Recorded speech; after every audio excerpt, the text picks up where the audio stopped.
Mga kamekanik, naata rin sa ilan ang sakyanan kaniyang unit ay kuan Toyota Hilux. Ang problema ni kaniyo cross joint niya dako kay kango ingon pa sa tag-iya iyang gipagrasahan. Ang problema di mo magrasahan niyo kay wala siya fitting ba. Una pag check na karon sa ilalom adara mao jud ayo kay wala grasa no ugan na kaayo kunya tatanggalon ni siya niya ilisan to bago. Okay, update mo niya muna atong finished product human natong taod. Okay na kayo karon itaod natin dito sa ilalom. Okay, ugan na kayo wa na ikon bearing kunya mo ni bago. GMB ang brand ara.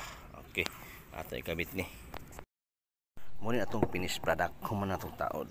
Okay na kayo karon itaod natin dito sa ilalom. Okay, wakas humana dyan atong pan cross joint kitaod na to. Okay, humana ni ready to pana ni going to somewhere. Ay wala kaguktok. Okay, salamat kayo sa akong mga suking followers da o sa mga supporters. Salamat kayo sa way sawang pagtan-aw sa akong mga video nga way pulos. Okay, salamat kayo. Ayos.